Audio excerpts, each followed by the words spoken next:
Hey all, here at OS Reviews. Today we're taking a hands-on review of a interesting smart backpack that has a LED display controlled using Wi-Fi. So you can think of it as an LED bulletin board built onto the backpack, but you can also customize it with different images and messages depending on your mood. Now I do want to also point out that this is the cheapest LED smart Wi-Fi backpack on the market. There's a backpack that Unbox Therapy featured on his channel a few months back called the Pix, and it has a very similar design as well as feature set. However, it sells for over $220, and that's the early bird special on Indiegogo. So the retail price will probably be around $300, which is an insane price in my opinion to pay for a backpack, which is super expensive. And then considering this thing at only about $70, it's a fraction of the price. So even though it's already a novelty product, considering the other competitors, the price actually isn't bad. Now for power, it requires you to have your own power bank supplied. So you can use any standard power bank. It has a USB port that draws power for the display that you plug it into. And here's just some other details. It has a wear-resistant design. It's a textured backpack, and then this is where your power bank would go into. And on the back, this is what it looks like, pretty typical.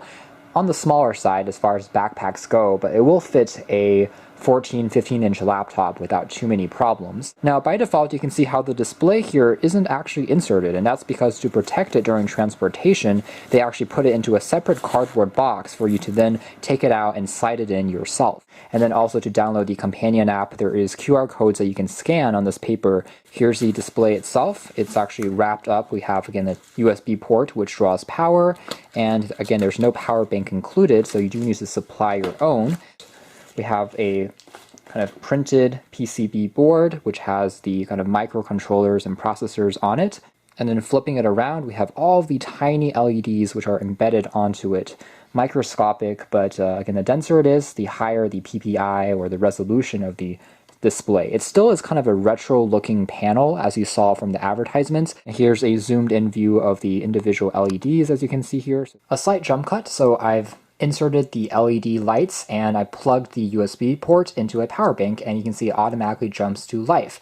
I've already set up a few preset images here, and you can tell that it's working quite well. It just transitions into the next image or kind of text that you have set using the application. Right now the brightness setting is about 50%, so you can control the brightness level as well, and the LEDs you can see here are taking up the front surface of the backpack pretty well. You can again input any characters and any languages that you would want. You can draw, you can doodle, and you can even have GIFs and animated images pushed over, which we'll show you in a moment.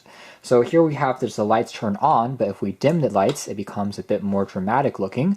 Right now we have a hello world message. You can change even how the letters and words will float up onto the display, so either from the bottom up, or if you want them to slowly drop down like snow from the top. So the companion app is called LED Space, and the first thing that you need to do is actually connect to the backpack's Wi-Fi. I can tap on the diamond button here to go into additional settings, such as clearing all of the programs which are currently saved on the backpack's LED display. So there is a memory that is a little bit limited. It can remember, I think, 1 or 2 large files like GIFs, but if you're only inputting text that you write or draw, it can actually record over 10 or 15 of them. So if you have more transitions or images, you have to make sure that the file size is small, but you can clear the device's memory by tapping on this icon here. So if we do that, by confirming to clear memory, you can see that right now it's cleared. It only has one, which is by default, that says amusing LED. You can also change the brightness of the LED. So again, at 15% right now, I can make it all the way down to maybe just 2, and you can see it gets a lot dimmer over here, or I can turn it all the way up to 15, and you'll definitely be able to see it even outdoors when there's plenty of light in the background. So it gets really bright, and because it is using LEDs, it still is relatively energy efficient. It doesn't drain power too quickly.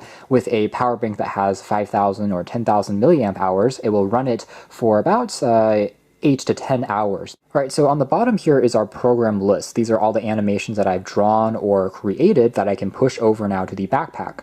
So for example, if I tap on this one over here, the tap on edit, you can see that what it looks like is just this moving animation of colors with a few dots on it, but I can change the characters as well. So you can choose from a few different types of font sizes, and I can also change the animation style. And the background here, which is that fancy color, can also be changed. It's a background GIF, GIF. There are quite a few that you can pick from, so if I want to change it to a different style, I can do that. This one in piano keys. And there's also a difference between stretching and paved, and what stretching means is giving you the full complete image. Paved is dividing it into many small sectors which are sliced, as you can see there. So you can create some different effects, and you can either make it into a GIF that is appearing behind the text, or you can also make it an image which is static and doesn't actually move. Now just send it over to the backpack. It's connected using Wi-Fi. You can see it takes a few seconds, and afterwards you can see here it's pushed over. Otherwise, if we tap on the plus key for the program, we can create a brand new file, scrawl, which is just a doodle feature.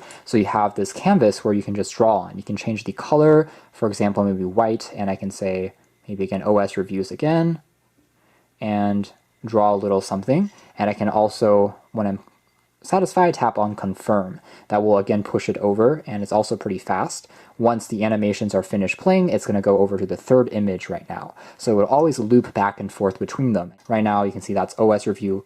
Now, something I do want to point out here is that the pixel size here is technically 64 by 64. So if you're sending over an image, make sure that it's optimized to be in kind of a square shape. And it would also be good if you have a smaller file size, similar to just 64 by 64 pixels, because that's all the screen is capable of doing. So under material is all of the preset GIFs that the backpack has already given you. So there's quite a few of kind of strange avatars and characters, of various animations that you can take a look at. Some of them are pretty cool, but also take up quite a bit of storage space. So for example, if I like this current animation and I want to send it over and tap on send, you'll see that it needs to process for a little bit, and then the process of sending it using Wi-Fi is also a lot slower than on just a text file.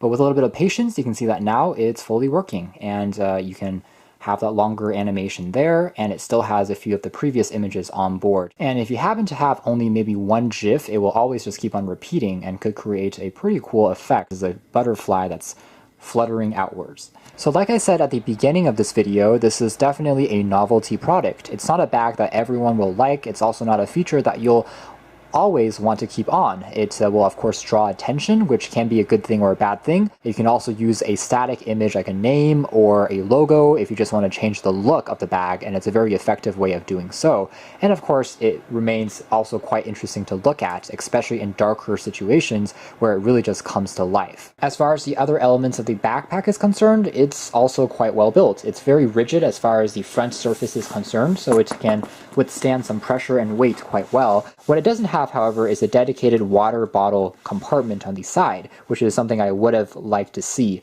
So in terms of drinks and bottles, you do have to just tuck it away inside of the main compartment. So that's more or less it as far as our hands-on review of this LED display Wi-Fi backpack. Definitely a very cool concept, and it is extremely customizable. So if you are someone who always wants to change up the look of your backpack, this is a good way to add those animated and virtual kind of logos, GIFs, and colors depending on whatever you're feeling and your mood is. It's also a good way to advertise yourself, again, if you're going to a convention show like CES or another trade event. So you can check out more details in the links down below again, but for now that's been our video. Thanks for watching here at OS Reviews. That's been the LED display Wi-Fi backpack.